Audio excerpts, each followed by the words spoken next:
हम जो चर्चा कर रहे हैं पातंजलि योग दर्शन के योग सूत्रों पर चर्चा चल रही है। आज पातंजलि योग दर्शन के योग सूत्र 10 पर चर्चा करेंगे। और सबसे विशेष बात इस योग चर्चा में, आध्यात्म की चर्चा में, सूत्रों की चर्चा में स्वयं पातंजलि ऋषि का ग्रंथ अपने आप में अपूर्व है, अद्वितीय है, जिसके एक एक सूत्र बहुत ही अद्वितीय हैं। यहाँ पर यह समझने की बात है, मैं आपको इन्हें बहुत ज़्यादा सरल प्रक्रिया के द्वारा समझाने का प्रयास कर रहा हूँ। और साथ ही वो वैज्ञानिक दृष्टिकोण, जिन दृष्टिकोणों के बारे में सामान्य व्यक्ति नहीं जानते, तो विज्ञान की वो सूक्ष्म जानकारियाँ, ब्रह्मांड की वो सूक्ष्म जानकारियाँ, तो दोनों का इसमें समावेश किया जा रहा है।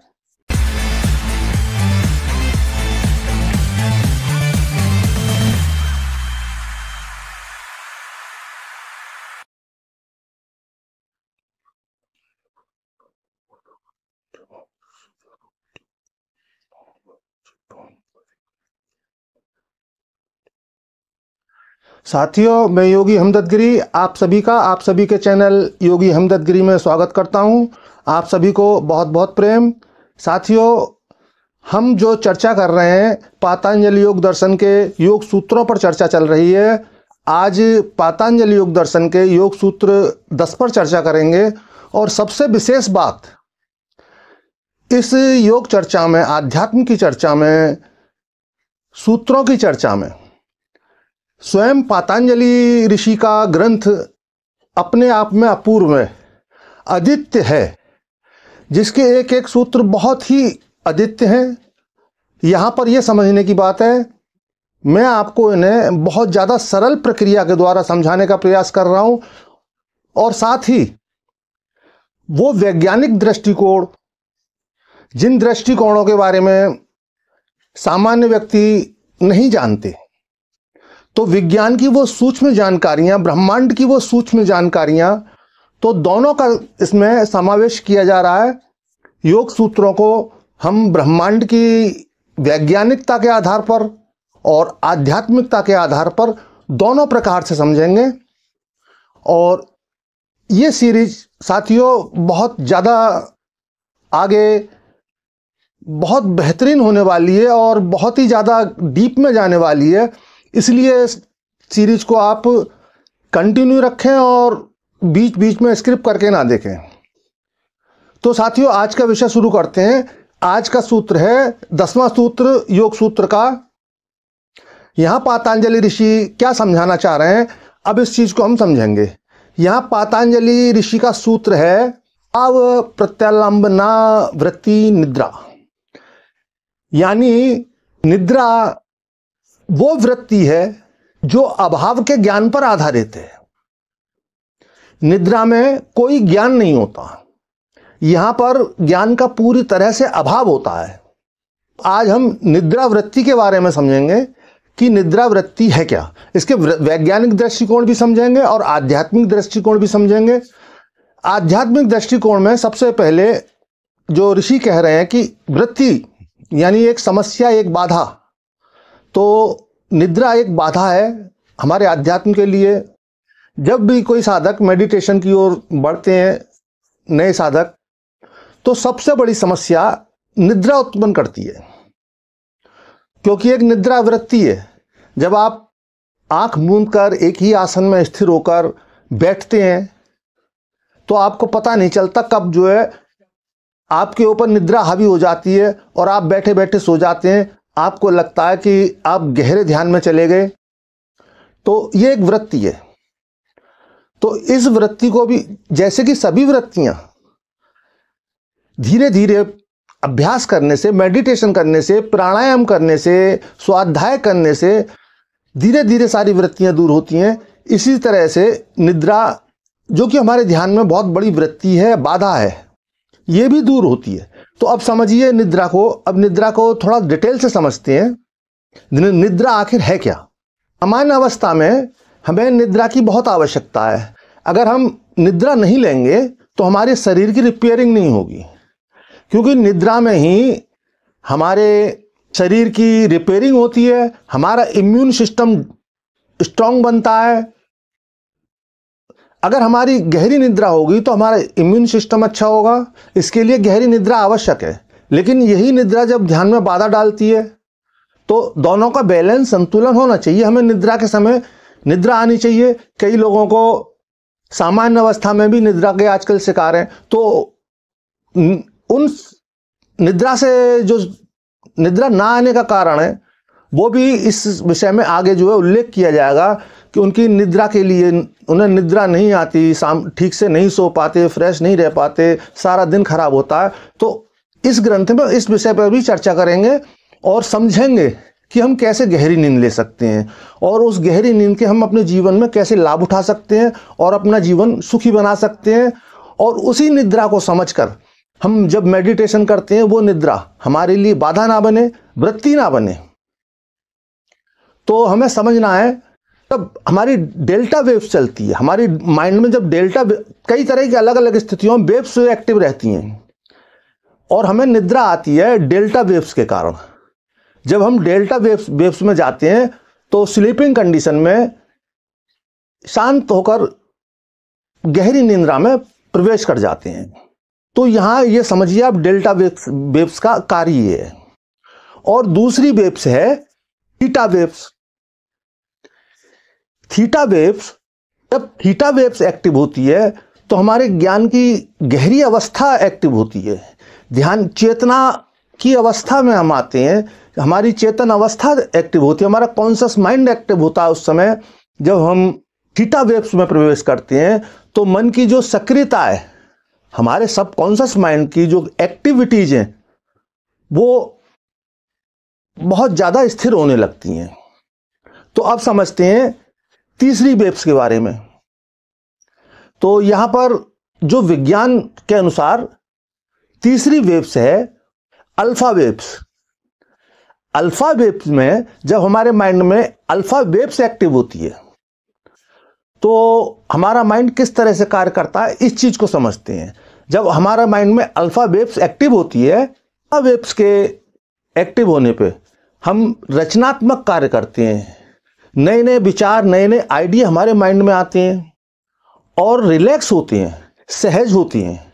एक बहुत सामान्य और बहुत कूल स्थिति हमारी उस समय होती है और हम कुछ भी नया करने के लिए हमारा माइंड उस समय प्रिपेयर होता है। और उस स्थिति में हम जो भी अच्छे से अच्छा सोच सकते हैं, बेस्ट से बेस्ट सोच सकते हैं। तो ब्रह्मांड से हमारा उस समय माइंड कनेक्ट होता है, तो हमारे विचार ब्रह्मांड से जो आते हैं बहुत ही विचारात्मक और पॉजिटिव विचार आते हैं। अब समझते हैं साथियों चौथी वेव्स के बारे में, बीटा वेव्स। तो बीटा वेव्स के कार्य हम समझेंगे कि हमारे माइंड में बीटा वेव्स के क्या कार्य हैं। जब हमारे माइंड में बीटा वेव्स एक्टिव होती हैं तो बीटा वेव्स एक्टिव होने से हमारे माइंड की एक्टिविटी ज़्यादा बढ़ जाती है, हम बहुत अधिक सोचते हैं, हमारे माइंड में विचारों का तूफान चलने लगता है, हम कोई ठीक से निर्णय नहीं ले पाते। तो ये है बीटा वेव्स की विशेषता। तो हमें बीटा वेव्स को कम से कम लाना है, वो सब संभव है मेडिटेशन के कारण। जब हम मेडिटेशन करते हैं ये सारी वेव संतुलित होने लगती हैं और इनको संतुलन में लाने के लिए हमें आवश्यक है कि हम मेडिटेशन की उस अवस्था में जाएं जो परम अवस्था है, उच्चतम अवस्था है, जहां की गामा वेव्स एक्टिव होती हैं। और गामा वेव्स के एक्टिव होने पर हमारी चेतना का स्तर बहुत उच्च कोटि के स्तर पर पहुंचता है और हम ध्यान, समाधि जैसी परम तत्व वाली स्थिति में पहुंचते हैं। तो साथियों अब समझेंगे हमारी नींद की जो कंडीशन किन वेव्स पर के चलती है। हमारी नींद किन वेव्स के आधार पर निर्धारित होती है कि हमें कैसी नींद आई, हम कैसी निद्रा ले पा रहे हैं।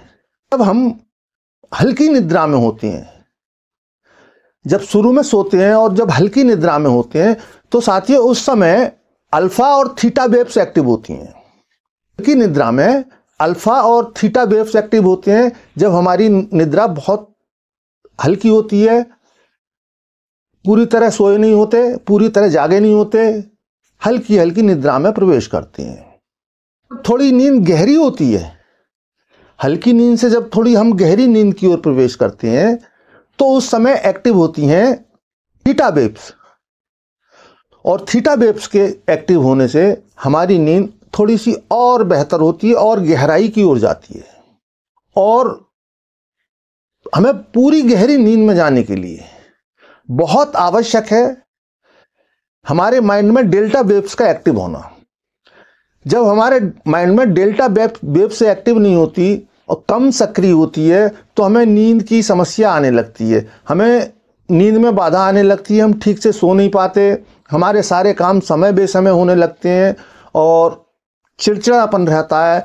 क्योंकि एक निद्रा एक ऐसी अवस्था है जिसमें हमारा माइंड पूरी तरह रिलैक्स होता है और बॉडी की रिपेयरिंग होती है, हमारी ओवरऑल जो रिपेयरिंग हमारी नींद में ही होती है। हम जितनी भी ऊर्जा व्यय करते हैं, जितनी भी एनर्जी सारे दिन जो है खर्च करते हैं, उस सारी एनर्जी को हमारा मस्तिष्क निद्रा की गहरी अवस्था में ब्रह्मांड से गेन करता है। तो हमें गहरी निद्रा बहुत आवश्यक है। इसके लिए आवश्यक है मेडिटेशन, ध्यान, प्राणायाम, स्वाध्याय और अच्छे अच्छे विचार माइंड में रखना। जब हम अच्छे अच्छे माइंड में विचार रखते हैं, पॉजिटिविटी से भरे होते हैं, तो हमारे माइंड में स्वतः ही अल्फा और बीटा वेव्स एक्टिव होने लगती हैं। जब हमारे माइंड में अल्फा बीटा वेव्स होने लगती है तो हमारे जो है माइंड रिलैक्स होने लगता है और गहरी निद्रा आने लगती है, हम आसानी से गहरी निद्रा में जाने लगते हैं। थीटा वेव्स के कारण जब हमारे माइंड में थीटा वेव्स होती है तो हमारे सपनों की याददाश्त स्ट्रांग होती है। असामान्य रूप से देखा जाता है, जो वैज्ञानिक दृष्टिकोण है उसमें एक व्यक्ति 3 से 4 या 5 सपने हर रात्रि में लेता है। जब पूरी गहरी नींद लेता है तो 3, 4 या 5 सपने हर व्यक्ति देखता है। लेकिन बहुत सारे व्यक्ति ऐसा मानते हैं उन्हें स्वप्न नहीं आते। ये उनका भ्रम है। स्वप्न आते हैं लेकिन उन्हें याद नहीं रहते। याद वही सपने रहते हैं जैसे अभी आप सो के उठे हैं और अभी आपने सपने देखा था और सपना देखते ही आपकी नींद खुल गई, वो सपने आपको याद रहते हैं। उससे पहले के सपने भूल जाते हैं, क्योंकि सपनों की मेमोरी एक अलग तरह से वर्क करती है। हमारे सामान्य जीवन में कोई घटना घटित होती है तो वो सामान्य जीवन की घटित घटना हमें सालों याद रह सकती है, 10 साल, 20 साल, और सारे जीवन ना भूलें इतना याद रह सकती है एक मामूली सी घटना। लेकिन सपनों में जो टाइम जोन है और जो उसका एक ऑटोमेटिक सिस्टम है, सपनों में हम अपना जो अनावश्यक माइंड में कचरा होता है और जो डिलीट करने योग्य है, जैसे कंप्यूटर में जंक हो जाती है, जंक फाइल इकट्ठी हो जाती हैं, सारा दिन हमारे माइंड में जंक फाइल इकट्ठी होती रहती हैं, तो हमारा माइंड ऑटोमेटिक सिस्टम से उन सारी फाइल्स को डिलीट करता है जब हम गहरी नींद में सोते हैं। तो उन फाइल के डिलीट होने से और ब्रह्मांडी ऊर्जा के गेन करने से हमारे माइंड की बहुत एनर्जी बढ़ जाती है, जो कि हमारे सारे दिन के लिए बहुत आवश्यक होती है। यहाँ स्वप्न का समझने का ये है कि स्वप्न क्योंकि डिलीटिंग प्रोसीजर है, वो डिलीट किए जा चुके हैं, रिसीविंग कंडीशन में नहीं है। जो रिसीविंग कंडीशन में होता है, दैनिक जीवन में आप जो भी क्रियाएं, एक्टिविटीज, बातें हो रही हैं वो आपको याद रहती हैं क्योंकि रिसीविंग कंडीशन में होती हैं। बहुत सारी बातें आप ध्यान नहीं देते, वो रिसीविंग कंडीशन में नहीं होती, आप भूल जाते हैं। यही स्मरण शक्ति वीक होने का कारण है कि आपने ठीक से उस बात को सुना नहीं, समझा नहीं, रिसीव नहीं किया। आपका ध्यान बहुत जगह बटा हुआ था। तो ध्यान करने से माइंड एक जगह आता है, आप विषयों को ठीक से ग्रहण कर पाते हैं, रिसीव कर पाते हैं और वो बातें आपको याद रहती हैं। लेकिन सपनों की बातें डिलीटिंग पोजीशन में होती हैं, डिलीट मोड पर होती हैं। जो भी हम माइंड में सारे दिन का कचरा डिलीट कर रहे होती हैं, लेकिन सुबह जो आखिरी सपना देखते हैं हमें याद होता है। आपने देखा होगा, इस चीज को ध्यान दीजिए, नोट कीजिए। जब आप सुबह सो के उठते हैं और आपने कोई सपना देखा था, वो आपको सपना पूरी तरह याद है, लेकिन जब आप 1 घंटे बाद उसी सपने को फिर से याद करिए, अब वो थोड़ा धुंधला हो चुका होगा, पूरी तरह उस तरह से वो स्वप्न याद नहीं आएगा। और उसी स्वप्न को आप शाम को याद करें तो संभव है वो स्वप्न ही याद ना आए, थोड़ा थोड़ा बस कुछ हल्का सा याद रह जाए कि हाँ सपना देखा था, और 2-4 दिन बाद तो आपको वो सपना या उसका विषय ही याद नहीं रहेगा, क्योंकि वो स्वप्न, वो विचार डिलीटिंग मोड पर है, माइंड ने वो डिलीट किया है, इसलिए वो याद नहीं रहता। सामान्य घटना हमें याद रहती क्योंकि रिसीविंग मोड पर है, तो डिलीट वाली जो भी स्थितियां वो हमें याद नहीं रहती। तो सपने हर व्यक्ति को आते हैं, 3 से 4 सपना हर व्यक्ति रात्रि में देखता ही है, और सपने देखना बहुत आवश्यक है। अगर हम सपने ना देखें तो हमारी मेमोरी बहुत वीक हो जाए। सपने देखने के कारण हमारी मेमोरी बूस्ट होती है।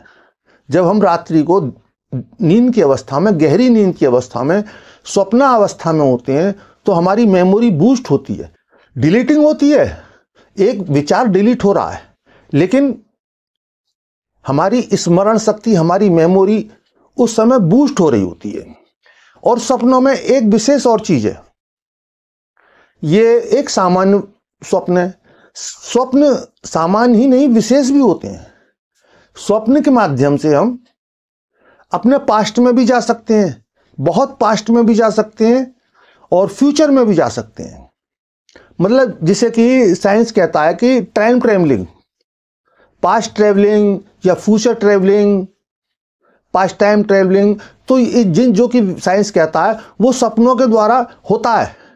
आपने बहुत सपने ऐसे सुने होंगे, भरमार है ऐसे सपनों की, कि किसी ने कोई सपना देखा और वो सच निकला, बहुत पहले घटना घटी थी और वो स्वप्न में देख ली। मतलब पास्ट में घटी हुई घटना को स्वप्न में देखा गया और बाद में वो बिल्कुल सत्य पाई गई। यह फ्यूचर में घटित होने वाली सपना बातें जो अभी घटी भी नहीं, जिनका कोई जरा सा भी सर पैर भी नहीं है, कोई जड़ भी नहीं है, उन बातों को जिनकी कल्पना भी नहीं कर सकते, सपने में फ्यूचर में जाके बहुत लोगों ने देखा और वो सच हुई हैं। तो हमारे विचार जो स्वप्न की स्थिति में, हमारी माइंड की स्थितियां हैं, वो एक अनकंट्रोल्ड स्थिति में चलती हैं।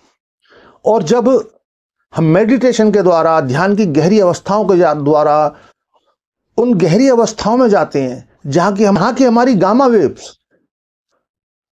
उच्चतम अवस्था में चेतना से, ब्रह्मांडी ऊर्जा से जुड़ी होती है, तो उस समय बड़ी आसान बात है कि हम पास्ट और फ्यूचर, वर्तमान सभी कुछ देख सकते हैं, जान सकते हैं, और किसी भी लोक में कहीं का भी कोई भी दृश्य देख सकते हैं। लेकिन ये निद्रा की अवस्था में हमारे नियंत्रण से बाहर होता है, लेकिन ध्यान और समाधि की अवस्था में हमारे स्वयं के नियंत्रण में होता है। हम जो योगी इस अवस्था में स्थित हैं, वो पास्ट फ्यूचर सभी कुछ देखने में सक्षम होते हैं, क्योंकि गामा वेव्स के एक्टिव होने के कारण उनकी ये क्षमता बहुत अधिक बढ़ जाती है।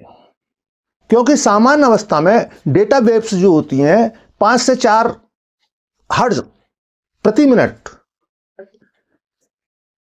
प्रति सेकंड, डेल्टा वेव्स प्रति सेकंड 5 से 4 हर्ट्ज पर चलती हैं, और वहीं गामा वेव्स 30 से 100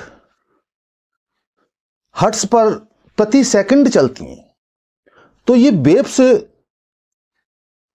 हम किस तरह से संतुलन कर सकते हैं, इसके लिए पतंजलि ऋषि हमें बता रहे हैं, हमें अपनी निद्रा को संतुलित करना है। निद्रा जो वृत्ति है, इस वृत्ति को अपने नियंत्रण में लाना है, और उसको नियंत्रण में लाने के लिए हम क्या कर सकते हैं? इसके लिए हमें मेडिटेशन करना चाहिए, प्राणायाम करना चाहिए, और स्वाध्याय करना चाहिए, और अच्छी बातें, पॉजिटिव, जितना हम अपने माइंड को पॉजिटिव रख सकते हैं उतना हम ब्रह्मांडी ऊर्जा से, ब्रह्मांड से कनेक्ट होते हैं। नेगेटिविटी हमारे अंदर की नेगेटिविटी कभी हमें ब्रह्मांड से जुड़ने नहीं देती। नेगेटिविटी का कार्य ही अलग करना है, और पॉजिटिव का अर्थ है जोड़ना, तो और योग का अर्थ है जोड़ना। योग यानी जोड़ना, पॉजिटिव यानी जोड़ना। तो जब आप पॉजिटिव होते हैं तो आप ध्यान मेडिटेशन करते हैं या नहीं करते हैं, लेकिन वो अवस्थाएं आपके साथ घटित होने लगती हैं जब आप पॉजिटिव होते हैं। तो यहां पर सबसे आवश्यक है आपका पॉजिटिव होना, श्योर होना, आपके विचार स्पष्ट होना, आपको क्या करना है ये आपके माइंड में बिल्कुल क्लियर होना, स्पष्ट होना, और नेगेटिव विचारों से बाहर की बुराई, दूसरों के प्रति द्वेष, क्योंकि जब आप किसी दूसरे के प्रति द्वेष रखते हैं, किसी का गलत या बुरा सोचते हैं, तो सबसे पहले आपके अंदर जिस तरह की वेव्स एक्टिव होती हैं वो आपके अंतकरण को कितना अधिक दूषित कर देती हैं, कितना अधिक मलिन कर देती हैं, इसका आप अनुमान नहीं लगा सकते। एक बार अगर हम किसी पर क्रोध करते हैं, हम किसी पर एक बार भी थोड़ा सा क्रोध करते हैं, तो उसका कुछ बिगड़ता या नहीं बिगड़ता, लेकिन क्रोध करने से हमारे अंदर जो क्रोध की अग्नि प्रज्वलित होती है और उसके द्वारा जो कार्बन बनता है, और उस कार्बन से हमारे माइंड में, हमारे मन में जो कालिक जम जाती है, उस कालिक को क्लियर करने के लिए बहुत प्रयासों की आवश्यकता है। क्योंकि कालिक तो जरा सी देर में इकट्ठी हो गई, लेकिन उसे शुद्ध करने के लिए, उसको हटाने के लिए हमें बहुत कुछ स्वाध्याय और मेडिटेशन और बहुत ज़्यादा पॉजिटिव होना पड़ेगा। तो साथियों, मैं समझ रहा हूँ कि आज का विषय आपको ठीक से समझ में आया होगा, और अगर कुछ छूट गया है, आप जानना चाहते हैं, तो कमेंट बॉक्स में अवश्य लिखें, मैं जिससे कि आपके प्रश्नों के उत्तर दे सकूं। और आपको यह विषय पसंद आ रहा है तो लाइक, कमेंट, शेयर अवश्य करें, जिससे मेरे उत्साह में वृद्धि हो। मैं भी आपको जो अच्छा लगे मुझे कि मैं आपको कुछ अच्छा दे पा रहा हूं, और मैं इस प्रयास को आगे बढ़ाता रहूं, जारी रखूं, उसके लिए मुझे भी प्रोत्साहन की आवश्यकता है। मैं समझता हूं आप मुझे प्रोत्साहित करेंगे। और साथियों, अच्छे काम को करने के लिए कहीं कोई शुरुआत के लिए कब करना है ये सोचने की आवश्यकता नहीं है। अच्छा काम आप अभी से शुरू कर सकते हैं, और अच्छा काम वो ये हो सकता है जो आध्यात्मिक विचारधारा के लोग हैं, सभी को नहीं, जो आध्यात्मिक विचारधारा के लोग हैं, अपने को क्लीन करना चाहते हैं, अपने अंदर सुधार लाना चाहते हैं, तो आप उन्हें ये वीडियो अवश्य शेयर करें। आप एक अच्छा कार्य यहीं से प्रारंभ करेंगे। तो साथियों, आज के उसके साथ ही आप सभी को बहुत बहुत शुभकामनाएं। आप स्वस्थ रहें, भौतिक तल पर शिखर तक पहुंचे, आप भौतिकता के शिखर तक पहुंचे, और साथ ही आध्यात्मिकता के शिखर को भी छुएं, क्योंकि बिना आध्यात्मिक हुए कुछ भी संभव नहीं है। तो आप खुश रहें, तंदुरुस्त रहें, इस कामना के साथ आप सभी को बहुत बहुत प्रेम।